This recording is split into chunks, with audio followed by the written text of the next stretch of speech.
Everybody stop. Whatever you're doing, this is more important. There's absolutely nothing of importance going on in the world right now, so this will be your important thing. The other night, I fell down the rabbit hole on YouTube that is 1980s after-school specials. Don't ask how. It's not important how. The important thing is, I found this video from 1987 called The Day My Kid Went Punk, and it is my new favorite thing in the entire world. So we have to talk about it today. Well, I'll talk about it. You can watch and, I guess, comment if you do that, whatever. I just want to get into the video because you just have to see it. So in the beginning of the video, we meet Terry, and Terry's kind of a nerd. He plays violin. The girl he likes won't go out with him because he's not cool like the other guys. And his family is the absolute worst. Yeah, well, I'm thinking about getting my ear pierced. Over my dead body. Just make sure the needle is sterilized. Well, actually, I was gonna pierce my ear with a dirty, rusty needle that's been in the sewer for like 3 years, but I mean, I guess I could sterilize it too. Are you going to play it all this summer? Yeah, well, I was thinking about trying out some rock and roll. I'm tired. I know, honey. I had no idea it would end this late. Terry, would you mind if we celebrate another time? Mom, I'm leaving in the morning. I'm sorry, I forgot. So Terry's going away for a summer job, and he wants to change up his style. I read your paper, my dear. Why Children Go Punk will be the hot seminar of our conference.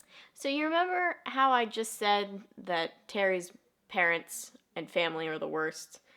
Well, his mom is the author and advocate for a paper called Why Children Go Punk, which is the most hilarious name for anything I've ever heard in my life. And she's such an advocate, she's about to give a big conference about it. Louise, this is the biggest conference your university's ever sponsored. If it's successful, it'll be a big feather in his cap. And yours. Meanwhile, Terry's so wholesome that he just wants to rebel against his upper middle class parents so bad, and he just doesn't know how. Hey, Dad. Yeah. I was thinking about, maybe, changing my look for the summer. Oh? Well, yeah, I don't know, just something different, a little funkier, maybe. He just wants to be funky. I was thinking, maybe getting a new haircut. Oh, new haircut to go with your new contact lenses? Well, that sounds good. Well, yeah, in case I get into a band. Hey, listen up, everybody. Here's my speech for the Young Men's Republican Club next week. Give me a listen and tell me what you think. They just want to hammer home how white bread this family is. It's insane. Haven't seen this thing in a long time. Yeah, but, I figured I'd have a better shot at getting into a band with a guitar rather than a violin. Yeah, you're probably right. So Terry's desperate for change, so what's he supposed to do? Well, he decides that the logical thing to do once he gets to the airport is to steal makeup and a magazine and change his look. I just realized that he puts the magazine back. He knows how not hardcore he is. He's like, well, I'll steal the makeup, but I'm not a criminal or anything. I'll put the magazine back. Regardless, he goes into the bathroom, cuts off almost none of his hair, and comes out looking like this.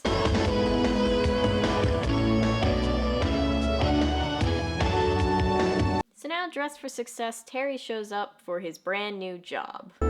May I help you, young man? Yeah, hi, I'm Terry Warner, the new children's counselor. He's the children's counselor.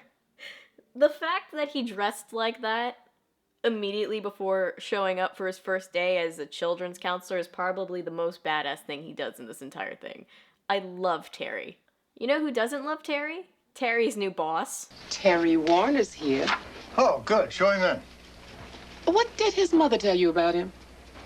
Oh, I don't know. Not much. Nice kid, quiet, plays classical violin. Oh, really? Well, a Ziggy Sputnik lookalike is sitting outside in the lobby waiting for us to hire him as our daycare counselor. Ziggy, what's Ziggy, what's it? But the owner of the hotel lets it slide because nepotism. His mother's school is sending us the biggest conference we've had all year. Hi, Terry. Welcome to... Hello, Mr. Smiley. I'm pleased to meet you. I kind of feel bad for the owner of the hotel. He's like just trying to keep his company afloat, and now he's got to deal with this poser kid whose mom is like a big contributor to their business.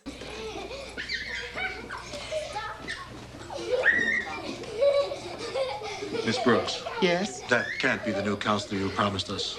I'm afraid it is. The parents of the kids that he's now in charge of kind of care. They're upset at first, He looks dangerous. but then, like, 2 seconds in, they're just like, oh, he can play guitar?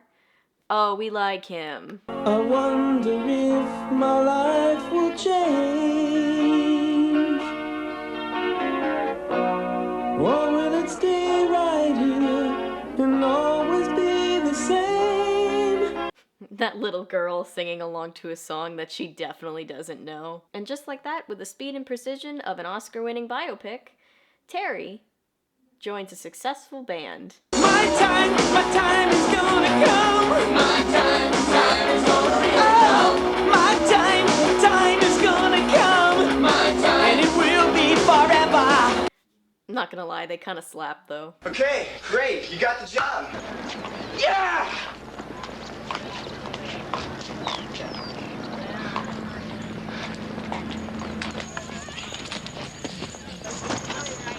Terry, what? I challenge you, the next time you're excited about something, run outside, yell at the first person you see, creepily follow them for like a few feet, then realize what you're doing is fucking weird and turn around and run the other way, and then click your heels. Oh, so remember how I said that Terry's mom is like a big financial contributor to this hotel and that's how he got this job? Well, the big contribution she's making is the conference that she's giving on how to stop your kids from being punk. Because Terry did not think this through whatsoever. You know, I just don't understand why he's doing it. Oh, me either, but if his parents can put up with him for the whole year, I guess we can take him for one summer. Well, you see, you're the most annoying, pathetic loser I've ever met, but your parents put up with you for all those years, so I guess I could put up with you for today. Now that's actually metal. So Terry's actually doing pretty well at his job, but there's still like one middle-aged woman with nothing better to do that's bullying him. And as I say that, I can hear everybody who worked retail just have like a PTSD flashback. It's outrageous. I'm calling the manager. Hey, look, I'm sorry, Mr. Smiley. Hey, thanks for sticking up for me. If you're really sorry, Terry, scrub your face, wash that guck out of your hair, and try looking like a normal human being. Yeah, if you don't want to be bullied, just don't be so damn different. After all, it's the Karens that run this world. I look like a human being. Oh no. Terry is so friendless that he's looking to a puppet for validation. And that just makes me so sad. I'm so glad Cameron's desk became a few days early. It's like a real vacation. Gross. Terry? Mom, Dad. So Terry's parents show up early. And they're confused. I wasn't expecting you until Monday. What are you doing? What was his plan for if they had showed up on time? Was he just gonna go back to normal for a few days and then, like, when his band got really successful, he would just, like, lead this double life like Hannah Montana? Like, rock star by night, junior leader of the Republicans' Young Person Committee by day. That wouldn't have been any way to live, Terry. You shouldn't play dress up with the children like this, Terry. It's not a good role model. Yeah, a clown makeup would be more appropriate. Look, maybe you'll understand this better if you come out and see our show. We're playing at the alley on Main Street. I'll reserve a table for you. So Terry takes his parents to the 80s version of a rave by the looks of it, and that goes about as well as it should have.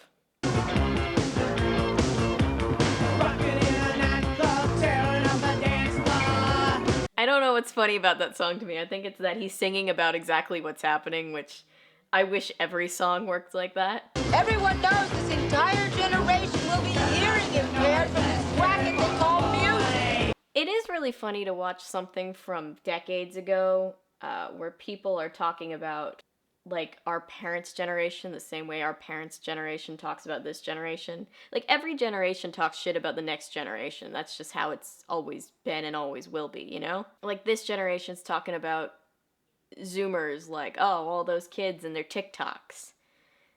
And Zoomers are over there just like, hey, you can say what you want. I'm living my best life over here, guys.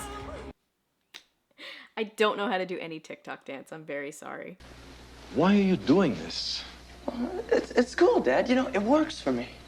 Well, it doesn't work for me. How dare you do something that makes you happy, Terry? What about us?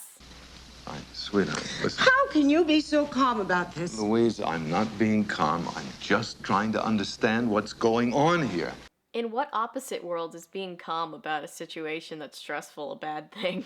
You know, I'm sick of you being calm. Why can't you just do something productive like smash a bunch of mailboxes? I tried, but they were all brick and they wouldn't fall over, and so I just went for a walk and tried to think things over rationally. I didn't mean to be so calm. I guess things just got out of hand. You know, we all make mistakes. Just try to do better next time. I mean, maybe smash a car into a mailbox. That'll take it out. I can help you with that. All right, this is the best Christmas ever. I have forgotten what I'm doing with my life.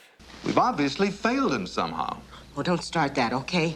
I'm the psychologist. Terry is the best adjusted of the three kids. Not anymore. I expected this from Carl, since he's such a crazy Republican, but never from Terry. So regardless of what his parents think, Terry's living his best life. He's picking up chicks, he's riding horses, and even though this lady from before has been bullying him for the entire movie, he finds a way to help her kid. I want to be like everybody else.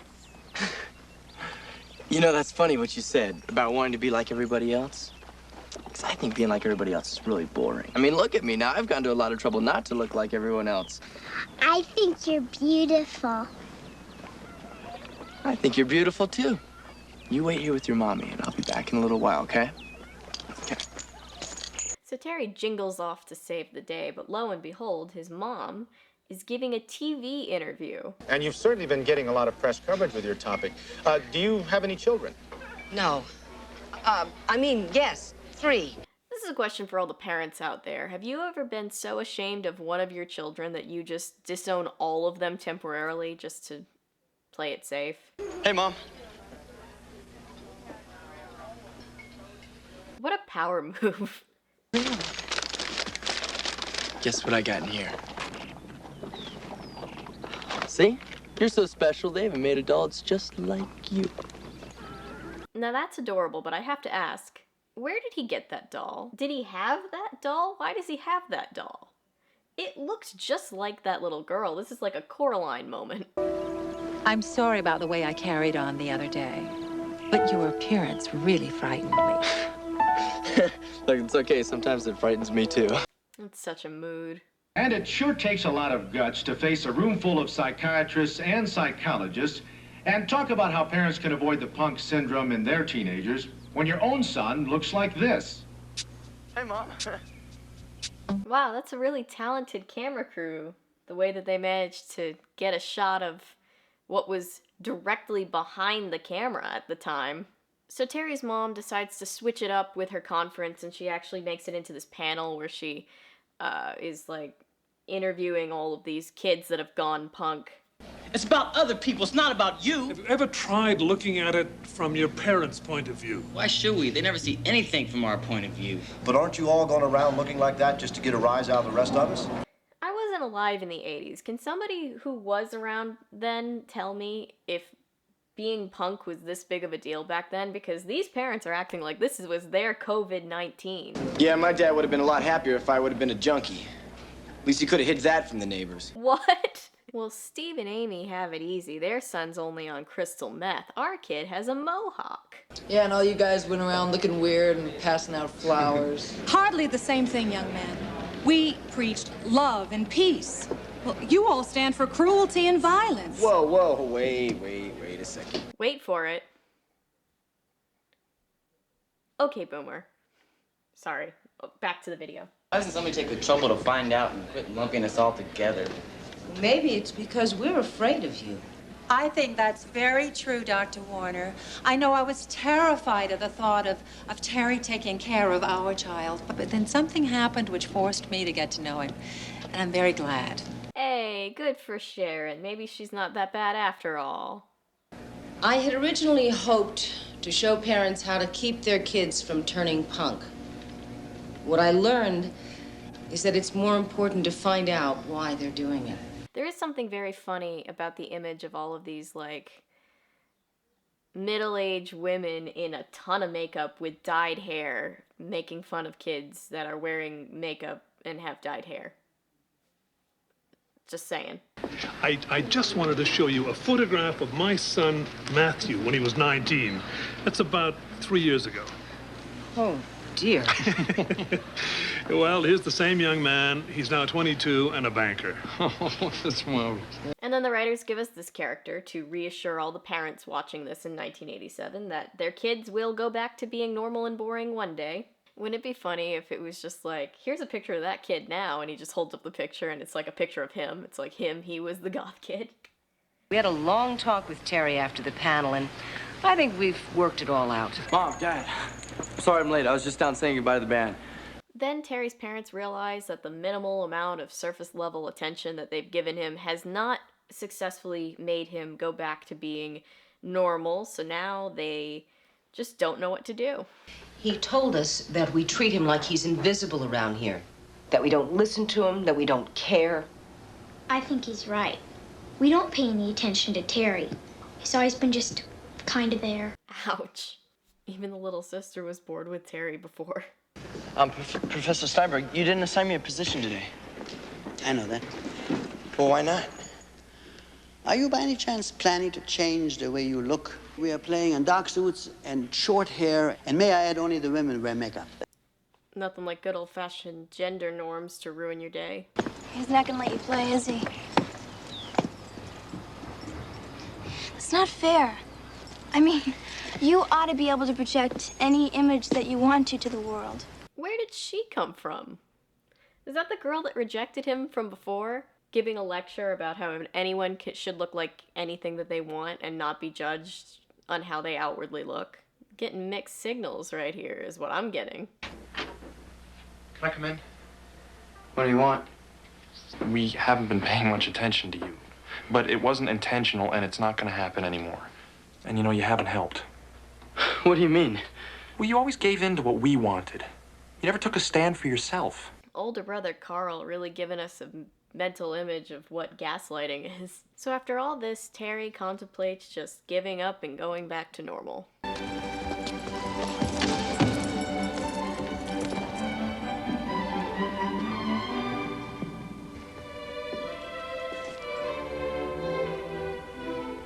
Did he break in there?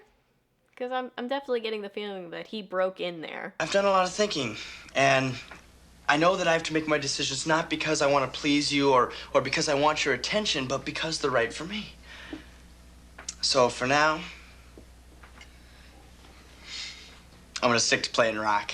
Hooray! Oh, boy. I hope that's okay with you.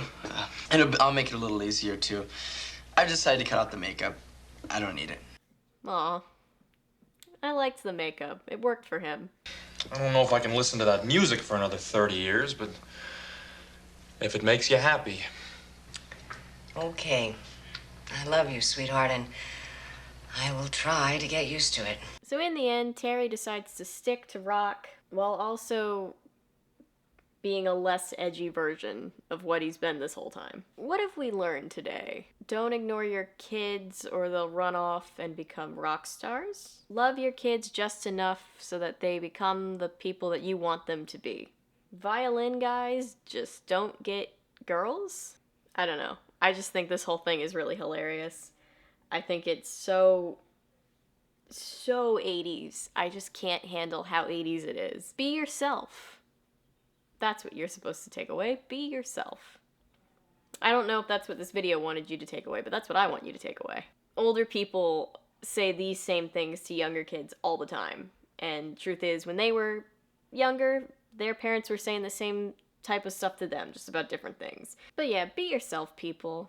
And if someone wants you to not be yourself, kick them. But that's all I really got for you today. I wanted to say that I am making this video right now because I woke up and realized that overnight 6 people had subscribed to this channel, which I didn't know that anyone was going to subscribe to this channel. I didn't know that anyone cared. So I don't know who you are, but if you're one of those 6 people, just know that you're the reason this video is getting made right now. So thank you guys. And yeah, I guess I'll see you in the next one because this is a thing I'm doing now. My name is Avery, I am not a YouTuber, and this is not a YouTube channel. Bye!